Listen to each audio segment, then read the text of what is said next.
مع بداية تولي الرئيس محمد أنور السادات لحكم مصر، كان جهاز المخابرات المصرية أول الأجهزة اللي قام بزيارتها. وأول ما وصل الرئيس السادات لمبنى المخابرات المصرية عمل اجتماع مع ضباط الجهاز وقال لهم بالحرف الواحد إننا محتاجين ننقل للجبهة السلاح والأفراد والمعدات التقيلة زي الدبابات ومنصات الصواريخ ومعدات العبور، وكل ده لازم يتم من غير ما الجيش الإسرائيلي ياخد باله من حاجة. وهنا بتقابلنا مشكلتين لو ما قدرناش نحلهم مستحيل نعرف نحارب.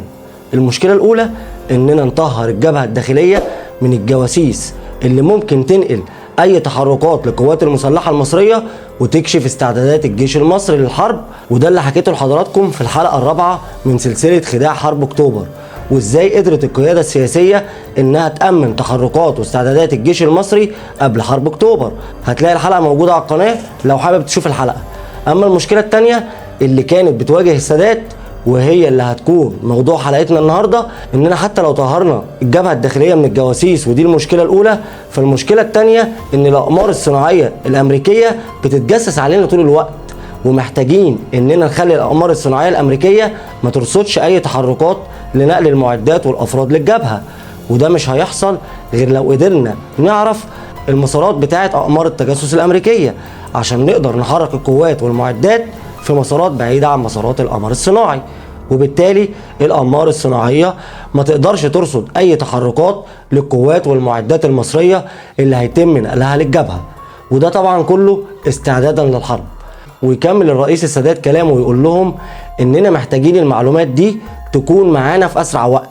وأول ما خلص الاجتماع ومشي الرئيس السادات، بدأ أبطال المخابرات المصرية إنهم يشتغلوا على الموضوع، وعلى مدار أسبوعين بدأوا يدرسوا كل حاجة عن أقمار التجسس الأمريكية وإزاي بتقدر تاخد الصور وإزاي بيتم التعامل معاها، وعرفوا إن صور الأقمار الصناعية مختلفة عن الصور اللي بيتم تصويرها بالكاميرات العادية. وده لأن صور الأقمار الصناعية بتكون عبارة عن أرقام، وكل رقم بلون معين وبدرجة معينة. وأول ما توصل الصور لمحطات الاستقبال الأرضية بيقوم الخبراء الأمريكيين بجمع الارقام دي ووضعها جنب بعضها وتحليلها، وبعد كده يحولوها لالوان، وطبعا كل لون بنسبه معينه زي ما قلت لك، وده وفقا للرقم بتاعه عشان يقدروا في الاخر انهم يجمعوا الصوره. وطبعا احنا كنا محتاجين مش بس نوصل الصور، محتاجين نعرف كمان التوقيت اللي اتصورت فيه عشان نقدر نحدد المسارات اللي بيتحرك فيها اقمار التجسس. وعشان تقدر المخابرات المصريه انها توصل للصور دي وتوقيتها، احب اقول لحضرتك ان كل معلومة ليها طرفين، طرف مرسل وطرف مستقبل.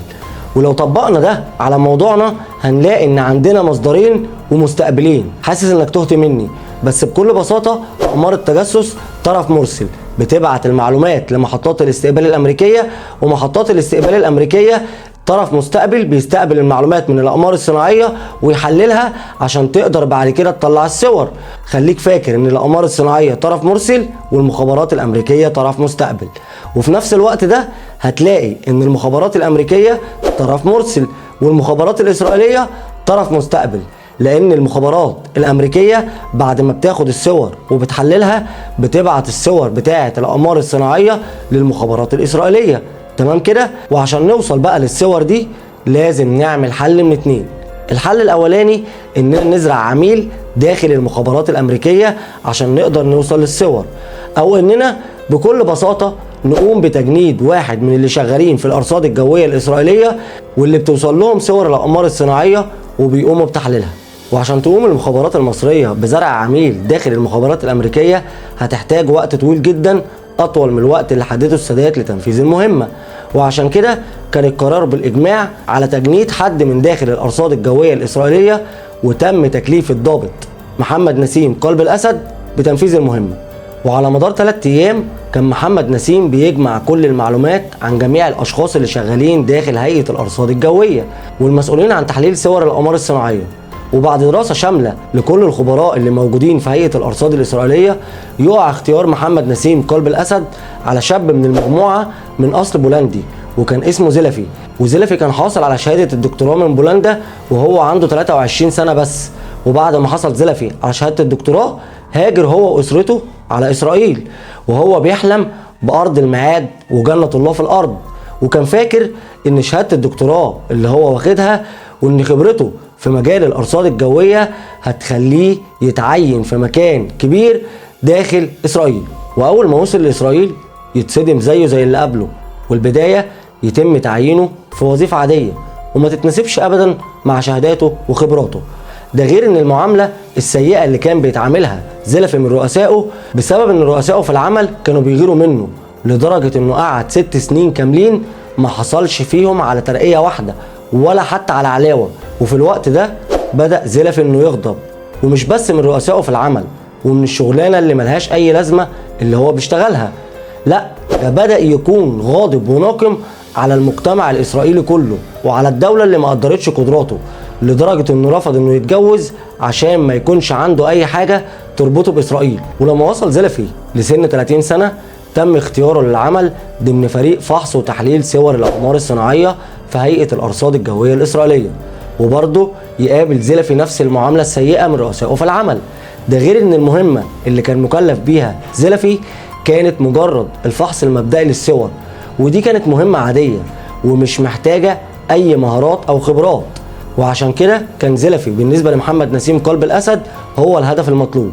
وفي واحدة من زيارات زلفي لأوروبا واللي كان متعود إنه يقضي أجازاته هناك، يقدر قلب الأسد إنه يتواصل مع زلفي ويحدد معاه ميعاد عشان يتقابلوا، وما كانش محتاج محمد نسيم قلب الأسد لأي مجهود عشان يجند زلفي، وده لأن زلفي كان مستعد إنه يتعاون مع أي حد عشان ينتقم من إسرائيل. ومع أول لقاء يجمع ما بين زلفي ومحمد نسيم قلب الأسد كان زلفي محضر تقرير شامل عن هيئة الأرصاد الجوية الإسرائيلية وأسماء الضباط المسؤولين عن فحص وتحليل صور الأقمار الصناعية، وكل ده من غير ما حد يطلب من زلفي أي معلومات. والغريب إن زلفي حتى ما فكرش يسأل المخابرات المصرية عن المقابل المادي اللي هياخده من التعاون معاهم. هو أكيد طبعا خد فلوس، لكن زلفي ما كانش فارق معاه أي حاجة غير الانتقام من إسرائيل. وطبعا اكيد محمد نسيم قلب الاسد ما فهمش زلفي الهدف الحقيقي للعمليه، وقال له احنا محتاجين نعرف اسرائيل تعرف ايه عننا من خلال صور الاقمار الصناعيه. وبدا زلفي انه ينفذ المهمه المطلوبه منه، وعلى مدار شهرين كاملين كان زلفي بيبعت كل المعلومات اللي بيحصلوا عليها من صور اقمار التجسس للمخابرات المصريه. وبعد شهر يسافر محمد نسيم قلب الاسد لاوروبا ويقابل زلفي في احد المنازل الامنه التابعه للمخابرات المصريه، وطلب من زلفي انه يبعت صور الاقمار الصناعيه نفسها بدل ما كان بيبعت المعلومات اللي بيطلعها من الصور. وهنا بدا يحس زلفي ان المخابرات المصريه مش واثقه في قدراته ومش واثقين في التحليل اللي هو بيبعته للصور، وده نفس اللي كان بيحصل معاه في اسرائيل. لكن وقبل ما يفكر يتكلم كان محمد نسيم قلب الاسد بيقول له اوعى تكون فاكر ان احنا مش واثقين في قدراتك على تحليل صور الاقمار الصناعيه، احنا لو مش متاكدين انك اكفأ واحد في مجالك مش هنتعامل معاك، احنا بس عايزين نعمل ارشيف للصور ونحتفظ بيه عندنا. فبدأ زلفي انه يقتنع بكلام قلب الاسد، بس ساعتها يجي في دماغ زلفي ان ارسال صور الاقمار الصناعيه فيه مخاطره كبيره. وتاني مره وقبل ما ينطق كلمه واحده كان محمد نسيم قلب الاسد متكلم وقال له احنا مش عايزينك تبعت الصور نفسها، احنا محتاجين منك انك تبعت لنا توقيت تصوير الصور. وبالفعل يبدأ زلفي في تنفيذ المطلوب منه. وفي الناحية التانية في فريق كبير من الخبراء في مصر بيحلل المعلومات اللي بيبعتها زلفي عشان يقدروا يرسموا خريطة لمسارات أقمار التجسس، ويتم إعداد جدول زمني بناء على المعلومات عن مسارات الأقمار الصناعية عشان تقدر القوات المسلحة إنها تحرك الجنود والأسلحة والمعدات في طرق بعيدة عن مسارات الأقمار الصناعية عشان الأقمار ما ترصدهاش، وتبدأ عربيات نقل المعدات والجنود إنها تتحرك في مجموعات صغيرة في طرق تم تحديدها بعيدا عن مسارات الأقمار الصناعية. ونفس العربيات دي ترجع بعد كده بأعداد كبيرة بعد ما وصلت حمولتها في طرق مكشوفة للأقمار الصناعية عشان ترصدها أقمار التجسس وتبعت معلومات مغلوطة للعدو الإسرائيلي بإن الجيش المصري بيسيب الجبهة بأعداد كبيرة، عشان تكون نجحت المخابرات المصرية في خطة خداع مزدوجة للأقمار الصناعية وللجيش الإسرائيلي. فمن ناحية قدرت تحدد مسارات الأقمار الصناعية وتنقل القوات والمعدات للجبهة من غير ما العدو ياخد باله، ومن ناحية تانية وصلت معلومات غلط للعدو الإسرائيلي بأن الجيش المصري بينسحب من الجبهة في نفس الوقت اللي كان الجيش المصري بيستعد للحرب. تحية إعجاب وتقدير لرجال المخابرات العامة، وتحيا مصر.